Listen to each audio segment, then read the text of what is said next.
नमस्कार. स्वयंपाकघर निलिमा किचनमध्ये आज आपण सर्दी आणि खोकल्यासाठी अगदी 100% गुण लागणारा असा घरगुती उपाय आज आपण बघणार आहोत. थंडीचे दिवस सुरू होताच प्रत्येक लहान मुलांना आणि आपल्याला सर्दी आणि खोकल्याची समस्या मोठ्या प्रमाणात भासत असते. आपण बरेचसे दवाखाने करतो, औषधी गोळ्या घेतो, तरीही आपल्याला अजिबात त्याचा काहीच रिझल्ट मिळत नसतो. तर अशा वेळेस जर आपण अशा पद्धतीचा घरगुती उपाय केला तर अशामुळे आपल्याला अगदी लवकर त्याचा रिझल्ट मिळतो आणि आपल्याला अगदी बरं असं वाटतं. चला आपण कशा पद्धतीने हा उपाय घरी करायचा ते बघूया. तर त्या उपायासाठी सर्दी खोकल्याच्या ज्या उपाय आपण बघणार आहोत त्यासाठी सर्वात प्रथम लागणारा इन्ग्रेडियंट्स म्हणजे सावरखांडी.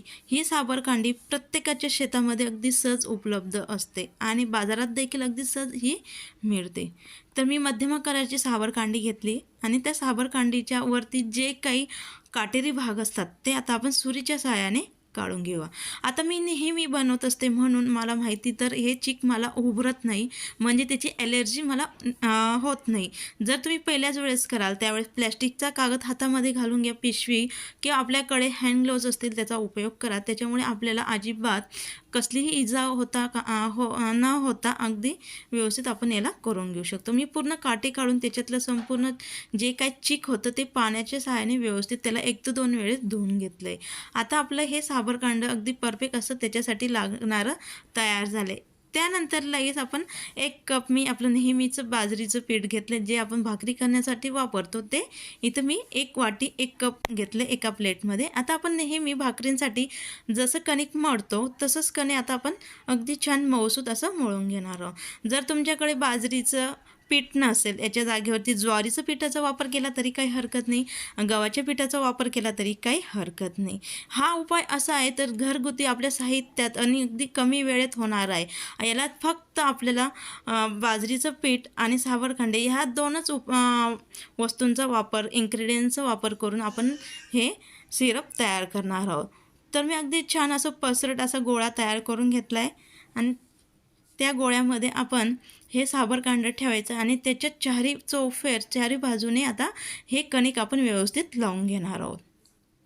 तर एकसारखं लावण्याचा प्रयत्न करायचा, म्हणजे एकसारखं आपलं अगदी छान ते भाजून निघतं. म्हणून कणिक हे आपण एकसारखं असं लावून घ्यायचं. तर मी अशा पद्धतीने अगदी छान एकसारखं असं लावून घेतलं आहे. आता आपलं हे एकसारखं कणिक हे लावून झाल्यानंतर लगेचच आपण याला भाजून घेणार आहोत. आता मी याला चुलीवरती भाजून घेते आणि जर तुमच्याकडे चूल नसेल तर गॅसवरती किंवा शेगडीवरती देखील आपण अगदी सहज याला भाजून घेत असतो.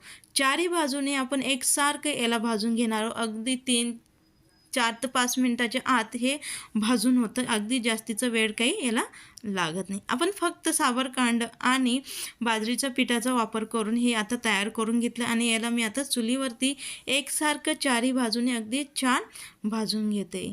जर तुम्ही हा घरगुती उपाय केला तर तुमची सर्दी खोकला अगदी पूर्णपणे बरा होईल, याची मी तुम्हाला 100% गॅरंटी देते. तर मी अगदी छान असं भाजून घेतले आणि थोडंसं त्याला गार करून घेतले आणि गार झाल्यानंतर अगदी सहज जे काय आपण बाजरीच्या पिठाचं कवर केलं होतं सावरखांडला ते अगदी सहज ते निघतं. अशा पद्धतीने आपण एकसारखं अगदी छान भाजून घेतलं तर ते मध्ये अगदी छान सावरखांड वाफून होतं आणि त्याचा रस अगदी छान असा तयार होतो. तर मी आता हे संपूर्ण केलेलं कवर हे काढून घेतले. अशा पद्धतीचं अगदी छान असं ते शिजून जातं. अशा पद्धतीचा त्याचा कलर हा बदलतो आणि अशा आतमधनं असं ते दिसतं. अगदी छान हे तयार झालं आहे. आता याचा आपण रस हा काढून घेणार आहोत. रस असा आपण डायरेक्टली न करता अगदी एक स्वच्छ असा एक रुमाल किंवा आपल्याकडे जे काही अगदी स्वच्छ असा एक कापड असेल ते कापडाचा वापर करून आपण याचा रस हा काढून घ्यायचा. आता मी अगदी जोराने दोघी साईडने याला अगदी पॅक करून असं फिरवून पिळून याच्यातला संपूर्ण रस हा काढून घेते. जर आपल्याकडनं अशा पद्धतीने कधी कसं एखाद्या सावरखांडीला अगदी थोडंसं सुकलेलं असेल तर त्याचा रस निघत नसेल तर अशा वेळेस आपल्याकडे जे काय पकड असतं, सांडशी असते, त्याच्या साहाय्याने असं दाबूनही काढून घेतला तरी काही हरकत नाही. हा उपयोग आपण 6 महिन्याच्या बाळापासून तर पूर्णपणे ज्याची इच्छा आहे, म्हणजे आपल्या आजीबाबांपर्यंत आपण याचा वापर अगदी सहज याचा करून घेऊ शकतो. तर मी याला काढून घेतलं आहे आणि आता आपण ह्या लहान मुलांना द्यायचं असेल तर दिवसभरातनं सकाळ दुपार संध्याकाळ म्हणजे रात्री 1 चमचा द्यायचं. आणि मोठ्या व्यक्तींसाठी घ्यायचं असेल तर सकाळ दुपार संध्याकाळ असे 3 टक 2-2 चमच्यांचा आपण वापर करायचा.